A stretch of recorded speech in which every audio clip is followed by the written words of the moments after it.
शुक्र है सीता मैया का, अजी मैंने सारी जमीन जोत दी है, तुम अब बीज लगा दो। सच में चंपा, तुमने इतनी जल्दी सारा खेत जोत दिया? लेकिन ये हल तो कितना भारी था, कंधे पर भी नहीं उठाया जाता है। अरे भाई मदन, लगता है तुम भूल रहे हो, हमारा गांव लंबे बाल वाला गांव है और हमारी लुगाइयों के बाल घुटने से भी नीचे लहराते हैं। औजार का काम करते हैं इनके बाल। अरे वाह, देखो सब लोग मेरा जुगाड़ सीधा जाकर निशाने पर लगाए। मैंने अपने बालों में कांटा बांधकर कितनी सारी बड़ी बड़ी मछलियां फंसाई हैं। आज तो हम मिलजुल कर दावत करेंगे। ये कहते हुए बबीता अपने लंबे बालों को ऊपर खींचती। उसके लंबे लहराते काले बाल झरने के पानी में से मछलियों का झुंड जाले में फंसाकर ऊपर ले आता है। मछलियों से भरा जाला फटने को था, इस बात से ये पता लग रहा था कि जाले का वजन कितना ज्यादा था। वहीं दूसरी तरफ पेड़ के नीचे डाली पर से मोहिनी अपने लंबे बालों से पेड़ की सूखी डाली तोड़ रही थी, जहां महिलाओं से लेकर छोटे छोटे बच्चों के बाल भी लंबे लहराते थे। आखिर लंबे बालों वाले इस अनोखे गांव के पीछे का रहस्य क्या है, जानने के लिए कहानी के पिछले भाग को देखते हैं। एक समय में किशनगंज गांव बहुत ही कुशल था। गांव की महिलाएं बहुत ही रूपवती थी, सबके बाल कमर तक बरखाते थे। गांव की जमीन बहुत ही उपजाऊ थी, सभी के पति किसान थे। खेती बाड़ी करके वह अपने साल भर का भरण पोषण आराम से कर लिया करते थे। इतवार की सवेरे सवेरे चंपा बबीता अपनी बेटियों के बाल में तेल डाल रही थी। माँ, आराम आराम से कंघा करो ना, मेरे बाल नोच रहे हैं। अरे आराम से ही तो कर रही हूँ लाडो। हे भगवान, बाल बाल सुलझाने में ही तेरे कितने बाल निकल गए, कितने हल्के बाल हो गए, इसीलिए कहती हूँ तेल डाल कर रखा कर। अरे चंपा, मैं तो मेरी सोनी के बाल तेल में चुपड़ कर रखती हूँ, फिर भी इसके बाल झड़ रहे। और मेरे भी, जब से पोखर का पानी खारा हुआ है हमारे गाँव की सब औरतों के अच्छे खासे बाल हल्के हो गए हैं। कोई अच्छा तेल शैम्पू लगाना होगा तभी फर्क पड़ेगा, वरना हम तो पूरी तरह गंजी हो जाएंगे। दोनों बातचीत कर रही होती है, तभी गांव के अंदर तेल का प्रचार करता हुआ एक आदमी आता है। तेल ले लो, तेल एक शीशी लगाओ और बाल झड़ने की समस्या से निजात पाओ। 100 रुपए में 2 बोतल तेल, एक पे एक फ्री। आ जाओ बहन जी, ले लो तेल ले लो। गांव की सभी औरतों की नजर उस आदमी के लंबे काले बालों पर टिक जाती है। सबका मुंह खुला का खुला रह जाता है। अरे चंपा, देख रही है, इस आदमी के बाल तो नागिन की तरह बलखा रहे हैं। चल हम भी तेल खरीद लेते, मुझे तो बड़ा फायदेमंद लग रहा है। और 100 रुपए कोई महंगा भी नहीं है, बड़ा सस्ता है। प्रचार के आधार पर गांव की सभी औरतें उस बहरूपिया आदमी से तेल खरीद लेती हैं, मगर उनमें से किसी को भी असलियत पता नहीं थी कि वह आदमी सर पर विग लगाए हुए था। थोड़े दिन में गांव की औरतों के बाल और हल्के हो जाते हैं। तभी एक दिन गुंजा नाम की एक बड़ी ही गरीब गंजी काली लड़की तेल शैम्पू बेचने आती है। तेल शैम्पू ले लो रीठा, गुड़हल, शिकाकाई का बनाया तेल शैम्पू ले लो। बहन जी, तेल शैम्पू ले लीजिए, 1 महीने में ही आप लोगों के बाल गारंटी के साथ लंबे और घने कर देगा। उस गंजी काली लड़की को गांव के अंदर तेल शैम्पू बेचता देखकर सभी औरतों का गुस्सा उस बेकसूर पर भड़क जाता है। ये गंजी पटेल काली कलूटी बैंगन लूटी भी उस आदमी की तरह ठगेरू है। मैं तो कहती हूँ उसे चप्पल और जूते की माला पहनाते हैं और इसका मुंह काला करके यहाँ से निकलते हैं, तभी इन लोगों का ऐसा झूठा प्रचार करने की आदत जाएगी। सभी औरतें उसका मुंह काला करके जूते की माला पहनाती हैं और पत्थर मार मार कर गांव से भागने लगती हैं। बेचारी गुंजा रोती बिलखती है। भगवान के लिए मत मारो मुझे, निकल जा हमारे गांव से, वरना तेरी जान निकाल देंगे। तुम सब औरतों ने मिलकर मेरी जान ली है, तुम मेरी मौत की कसूरवार हो, इसलिए इस गांव की धरती श्रापित होगी और अब कोई अन्न की बाली यहाँ नहीं उपजेगी। तुम सब भूखमरी के शिकार होगे। ऐसे बोलकर गंजी गुंजा दम तोड़ देती है। पूरी धरती बंजर हो जाती है, गांव में सूखा और अकाल आ जाता है। यहाँ तक कि पूरा का पूरा गांव गंजा और बदसूरत हो जाता है। लोग उनकी शक्ल को देखकर भीख भी नहीं देते। सब अपनी बुरी दुर्दशा में अपने गुनाहों से तौबा करते हैं। तुम औरतों के कारण उस लड़की के श्राप पूरा गांव भुगत रहा है। अपने पापों का पश्चाताप करो, वरना हम सब मर मिटेंगे। जलन में हमसे बड़ी भूल हो गई काकी, हे ईश्वर हम पर तरस खा। हमें बचा। तभी उस लड़की की आत्मा उन्हें दिखाई देती है। तुम लोगों को तुम्हारी भूल का एहसास है, लेकिन मैं अपनी श्राप को तो लौटा नहीं सकती। लेकिन मैं तुम्हें वरदान देती हूँ कि गांव की सभी औरतों के बाल जादुई बाल हो जाएंगे, जिसे तुम औजार और अपनी ताकत के रूप में इस्तेमाल कर सकती हो। मगर अगले 1 साल तक ये जमीन कंटीली झाड़ी उपजेगी, इसलिए यहाँ से पूर्व की दिशा में चले जाओ। वहाँ एक विशाल पेड़ है, सब उस पेड़ पर ही बस जाओ। देखते देखते चमत्कार हो जाता है। सभी औरतों और बच्चों के लंबे बाल लौट आते हैं जब उस पेड़ पर आ जाते हैं जिसके चारों ओर जिंदा चट्टान से जल के सोते बहते हुए झरने गिर रहे थे। ये पेड़ तो कितनी खतरनाक जगह पर है, हम लोग वहां तक कैसे पहुंचेंगे? एक तरफ झरना है, दूसरी तरफ खाई, जरा भी पैर डगमगाया तो जान से जाएंगे। आप सभी घबराइए मत, हम अपनी लंबे बालों को रस्सी के रूप में इस्तेमाल करके उस पेड़ वाले स्थान तक पहुंच जाएंगे। ए मेरे जादुई लंबे बाल, और लंबे हो जाओ। मोहिनी के ऐसा बोलते ही उसके बाल रस्सी के जैसे लंबे होते जाते हैं। पूरा गांव बालों के सहारे उस पेड़ तक पहुंचता है। ये पेड़ तो कितना विशाल, बड़ा और ऊंचा है, इस पर तो हमारा पूरा का पूरा गांव समा जाएगा। मगर उतने ऊंची डाल तक कैसे पहुंचा जाएगा? बालों की सहायता से। अब इसी पेड़ पर हम अपना लंबे बालों का गांव बसाएंगे। बबीता पेड़ पर पहुंच जाती है और अपने लंबे बाल को जड़ के समान इस्तेमाल करती है। सबके पति लकड़ी काट कर उन्हें थमाते हैं और वह लंबे मजबूत बालों से खींच लेती हैं। इसी तरह सब पेड़ के ऊपर ही टिकाऊ घर बनाकर रहने लगते हैं और उस झरने और पेड़ को अपने उपयोग में लाते हैं। अरे वाह, आज तो जैसे हमारे लंबे बालों वाले गांव में खुशी आ गई है। इतनी मछलियां, इन्हें बेचकर तो हम मुनाफा कमा सकते हैं। इतनी मछलियां हम खा भी नहीं पाएंगे। तो सोच क्यों रहे हो? जाकर इन मछलियों को बेचकर जो पैसे बने उससे खेती करने के लिए खाद बीज ले आओ।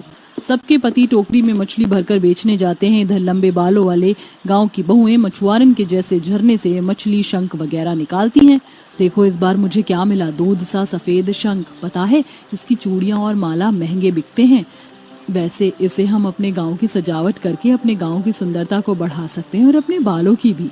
फिर सारी औरतें शंख से जूड़ा चूड़ी बनाकर इस्तेमाल करती हैं। धीरे धीरे उनका जादुई बाल वाला गांव देखने के लिए दूर दूर से टूरिस्ट आने लगते हैं और तस्वीर खींचते हैं, ब्लॉग बनाते हैं। तो जैसा कि आप देख सकते हैं, इस वक्त मैं लंबे बाल वाले गांव के अंदर हूं। आप देख सकते हैं यहाँ पर बड़े से लेके बच्चों के बाल भी कितने लंबे हैं। ये गांव अपने आप में 8वां अजूबा है।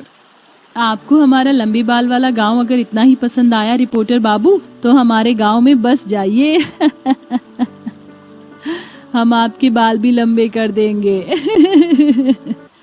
महिलाएं रिपोर्टर से हंसी ठिठोली करती। थोड़े ही दिनों में लंबे बाल वाला गांव अखबार के पन्नों में छप जाता और गिनीज बुक में भी रिकॉर्ड हो जाता है, जिससे अब गांव में सैलानी घूमने फिरने आया जाया करते, जैसे गांव वालों को आर्थिक मदद मिलने लगती है। और इसी तरह से 1 साल गुजर जाता है। बंजर धरती फिर से हरी भरी हो जाती है, जिसके साथ गाँव की सभी महिलाओं की चमचमाती लहराते रेशम से काले बाल साधारण कमर तक हो जाते हैं।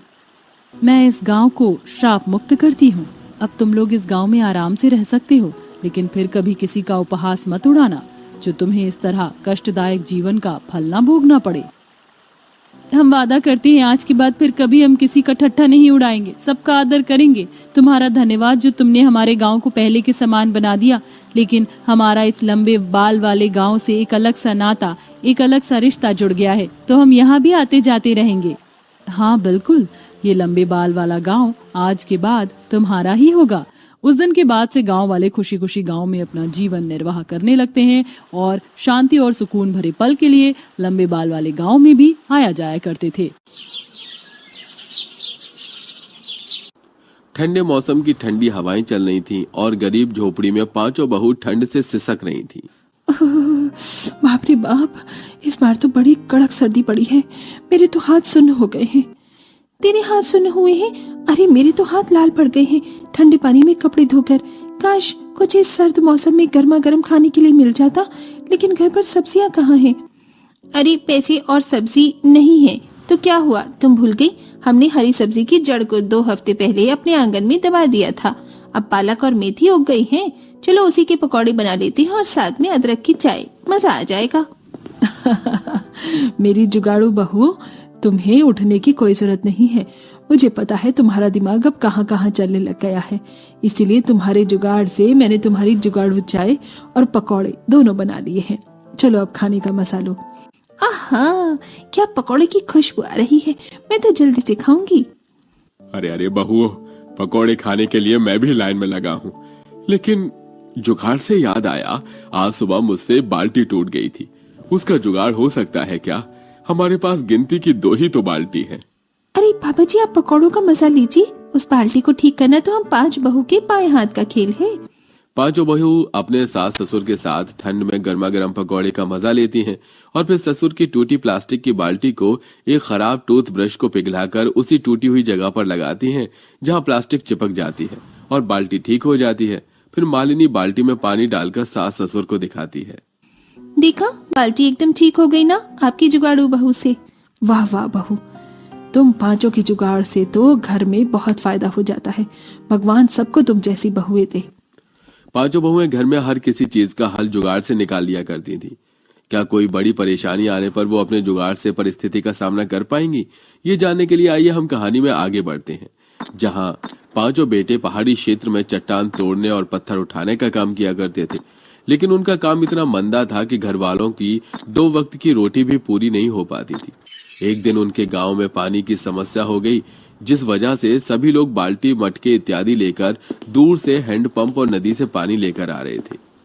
माँ जी, हम तो खुद 12 लोग हैं। हम लोग को तो पानी की दिक्कत और होगी, क्योंकि हमारे पास तो पानी रखने की जगह ही नहीं है और ना ही बर्तन, और ऊपर से ज्यादा लोग, फिर खाना बनाना, नहाना, सब कुछ करना पड़ता है। हाँ माँ जी, भले ही सर्दी हो लेकिन पानी तो चाहिए ना। मेरे पास एक जुगाड़ है। हम जमीन में एक गड्ढा कर लेते हैं, जैसे कि तालाब में पानी रहता है। हम उस गड्ढे में पानी को जमा कर लेंगे, जहाँ से हम पानी भी पी पाएंगे और खर्च भी कर पाएंगे, और लकड़ी के फट्टे से ढक देंगे। अरे हाँ, ये जुगाड़ तो बढ़िया है। तभी पांचों बहू घर के बाहर की जमीन में खोदना शुरू करती हैं और फिर रस्सी से एक बड़ी सी बाल्टी डाल देती हैं, जिसमें नदी से भर भर कर पांचों पानी पलट देती हैं और उनका 2 हफ्ते तक का पानी का गुजारा हो जाता है, जिससे वो खाने पीने, नहाने और कपड़े धोने के काम में इस्तेमाल करती हैं। जुगाड़ू बहू इतने जुगाड़ू किस्म की थी कि उनकी साड़ी भी फट जाती थी तो हाथ से सिल लिया करती थी, वरना उनके पर्दे खोल कवर बनाकर काम में ले लेती थी। सब कुछ सही चल रहा था, लेकिन गांव के उनके रिश्तेदार उनकी जमीन के पीछे काफी समय से पड़े थे, इसलिए वो सरपंच को पैसे खिलाकर जमीन अपने नाम करने की करते हैं। देखो सरपंच जी, हम तुम्हें मुंह मांगी कीमत दे चुके हैं। हमें वो जमीन हर हाल में चाहिए। किसी भी तरह उन गरीब परिवार वालों को निकालो, उनकी 5 बहू बहुत तेज है। मुकेश जी, आप चिंता मत कीजिए। आपको थोड़ी सी एक्टिंग करनी है और थोड़ा सा झूठ मुझे बोलना है। उसके बाद गांव वाले खुद मिलकर उन्हें धक्के मार के निकाल देंगे। कुछ देर बाद सरपंच अपने आदमियों के साथ परिवार के घर पहुंच जाता है। आवाज लगाकर उन्हें बाहर बुला लेता है। अरे सरपंच जी, आप कहिए, क्या बात है? अरे बात तो ऐसी है ना अशोक जी, दूसरों की जमीन को हड़प कर आराम से जीना कोई आपसे सीखे, लेकिन इस जमीन के असली कागज और मालिक को मैं देख चुका हूँ और आप सभी को यह जमीन अभी के अभी खाली करनी होगी। यह मेरा फैसला है और अगर आप इसे नहीं मानते तो गांव वाले आप सबको मिलकर धक्के मार के बाहर निकाल देंगे। सरपंच जी, आप ये कैसी बात कर रहे हैं? हम तो अपनी जमीन पर बरसों से रह रहे हैं। किसी और की जमीन कैसे हो सकती है जब कागज ही हमारे पास है? हाँ सरपंच जी, हमारी ही जमीन है। ये लोग झूठ बोल रहे हैं। इनके पूर्वज ने मेरे पिता से लड़कर यह जमीन छीनी थी, तो सालों से अपना ही तो मानेंगे, लेकिन अब मैं अपनी जमीन को वापस लेकर रहूंगा। चलो निकलो यहाँ से। देख रहे हो ना सब आप गांव वालों। आप ऐसे नहीं कर सकते। हाँ हाँ, इन झूठी लोगों को निकालो यहाँ से, निकालो यहाँ से। फिर गांव के सभी लोग पत्थर उठाकर आक्रोश करने लगते हैं। तभी मुकेश धमकी देकर उनका बोरिया बिस्तर ले जाने को कहता है, जिसके बाद मजबूरन पूरे परिवार को घर छोड़ना पड़ता है और वो ठंड में इधर उधर कांपते हुए भटकने लगते हैं। बाप रे बाप, बहुत ठंड हो रही है। अब हम कहाँ जाएंगे बेटा? माँ, पिताजी, समझ तो मुझे भी नहीं आ रहा कि अब हम कहाँ जाएं। उस सरपंच और हमारे रिश्तेदार मुकेश ने हमारे साथ धोखेबाजी की है, पर अभी हमें अपने सिर की छत ढूंढनी है और पैसे भी नहीं है। अजी, मेरे पास एक जुगाड़ है। आप और दोनों भाई साहब चट्टान काटने का काम करते हैं ना, तो उस चट्टान को काट कर तो आप कमरा भी बना सकते हैं। तो क्यों ना हम ठंड से बचने के लिए वहीं चलें? अरे बातों ही बातों में तुमने बहुत अच्छा जुगाड़ बता दिया तृप्ति। वैसे भी हमारा गांव पहाड़ी क्षेत्र के पास था, लेकिन अब हम पहाड़ी क्षेत्र में जाकर तुम्हारा ससुराल भी बना सकते हैं। बेटा, क्या ये सुरक्षित होगा? हाँ पिताजी, सुरक्षित होगा। चलिए, पहाड़ पर पहुंचते पहुंचते और ठंड हो जाएगी। फिर सभी लोग चलते चलते ठंड में पहाड़ों पर पहुंच जाते हैं, जहां पांचों भाई के साथ 5 जुगाड़ बहू भी चट्टान काटने का काम करती हैं और देखते ही देखते जुगाड़ से वो एक बड़ा कमरा तैयार कर लेती हैं, जहां एक बहू पास की मिट्टी लेकर चूल्हा बनाकर तैयार कर लेती है और लाए दाल चावल अनाज से वो अपने उस वक्त का खाना तैयार कर लेते हैं। शुक्र है खाना तो बन गया, लेकिन इतनी ठंड लग रही है कि खाना खाया ही नहीं जा रहा है। इस पहाड़ी ससुराल में कुछ जुगाड़ हो सकता है क्या? अरे दीदी, यहाँ आसपास इतने पेड़ हैं, मैं कुछ लकड़ी लेकर आ जाती हूँ। आग जलाकर खाना खाएंगे जिससे ठंड भी ना लगे। फिर सुभद्रा और उसका पति आसपास के पेड़ की लकड़ी काट कर घर ले आते हैं और उसको जला देते हैं, जिसके बाद उनकी ठंड थोड़ी कम होती है और वो चैन से खाना खा पाते हैं। लेकिन लेटते टाइम उन्हें वो पथरीली जगह बहुत चुभती है। हे भगवान, कब से लेटने की कोशिश कर रही हूँ, लेकिन पहाड़ी जगह इतनी ठंडी है, ऊपर से पत्थर चुभ रहे हैं। हमारे पास तो कोई गद्दा भी नहीं है। उफ उफ, अरे आप सही कह रही हैं माँ, मुझे भी ये जगह बहुत चुभ रही है। हमारी पत्नियां गांव में होती तो वो अब तक कोई जुगाड़ कर लेती, लेकिन पहाड़ में क्या ही जुगाड़ करेंगी। आकाश जी, ये कहकर तो आपने हम सबको चुनौती दे दी। हम पांचों इतनी जुगाड़ू हैं कि हर परिस्थिति में कुछ न कुछ हल निकाल लेती हैं। तुम लोगों को कुछ जुगाड़ आया, मुझे तो आ गया। मुझे भी आ गया। हम अभी आप सबका लेटने का बंदोबस्त करते हैं। पांचों जुगाड़ू बहुएं अपने गुफा जैसे घर से बाहर निकलकर आसपास की मुलायम घास और सूखे पत्तों को इकट्ठा कर लेती हैं, जिसे वो सबके लेटने की जगह पर बिछा देती हैं और फिर ऊपर से मुलायम घास डाल देती हैं, जिससे उन्हें वो जगह चुभना बंद हो जाती है और आराम से सब लोग लेट जाते हैं। वहीं पक्षियों के नरम पंख से वो एक नरम रजाई बना लेते हैं, जिसे ओढ़कर वो सोया करते थे। अरे वाह बहू, अब तो बहुत अच्छा लग रहा है। पहाड़ी ससुराल वाले पहाड़ी क्षेत्र में किसी तरह ले राशन से अपना गुजारा चला लेते हैं। फिर एक दिन, माँ जी, हम जितना सामान अपने घर से लेकर आए थे अब वो खत्म होने को आया है। मुझे लगता है हमें खाने पीने के लिए जुगाड़ कर लेना चाहिए, क्योंकि गांव छोड़ने के बाद हमारे पतियों के पास काम भी नहीं है। हाँ बहू, तो बिल्कुल ठीक कह रही है। माँ जी, मैं कुछ सब्जी लाई थी जो सब थोड़ी उग गई है और मैंने बनाई नहीं। मैं इन्हें यहाँ आसपास की मिट्टी में दबा देती हूँ, क्या पता इनसे उग जाए। हाँ बहू, आप सब लोग यहाँ रहिए, हम पांचों भाई किसी काम की तलाश करके आते हैं। क्या पता यहाँ कोई पहाड़ पर काम मिल जाए। पांचों भाई काम की तलाश में चले जाते हैं, जहाँ उन्हें छोटे छोटे पत्थर उठाने का दिहाड़ी पर काम मिल जाता है और वो करने लगते हैं। वहीं दूसरी तरफ एक फॉरेनर तृप्ति से कहती है, हे, क्या तुम्हें पता है यहाँ से जाने का रास्ता कहाँ है? मैं ये पहाड़ घूमने आई हूँ, पर मुझे यहाँ का रास्ता नहीं पता। Can you help me? आपकी बातों से लगता है आप खो गई हैं। मैं आपकी मदद करती हूँ। माँ जी, पापा जी, मैं अभी आई। तभी तृप्ति उस विदेशी औरत को आसपास के पहाड़ी नजारे दिखाने चली जाती है और उसको जाने का रास्ता भी दिखा देती है। जाते जाते वो औरत 1000 रुपए दे जाती है, जिससे तृप्ति दूसरे पहाड़ पर जाकर खाने पीने का सामान ले आती है। ये देख घर पर सब खुश होते हैं और उन्हें विदेशी लोगों को पहाड़ी के सुंदर नजारे दिखाने का काम समझ आ जाता है, जिससे वो पहाड़ पर रहकर लोगों को गाइड करते थे और जुगाड़ू सब्जी के पकौड़े बनाकर साथ में चाय के साथ बेचने लगते हैं, जिससे धीरे धीरे उनकी गरीबी खत्म हो जाती है। साथ ही साथ 5 जुगाड़ू बहू पैसों का लालच देकर एक दिन सरपंच के पास जाती हैं, जिससे वो सब कुछ उगल देता है और 5 जुगाड़ू बहू गांव वालों के सामने उसे पीट कर सच उगलवा लेती हैं। बता सरपंच सबको सच क्या है, वरना तू अभी जेल में उन मक्कार रिश्तेदारों के साथ चक्की पीसेगा।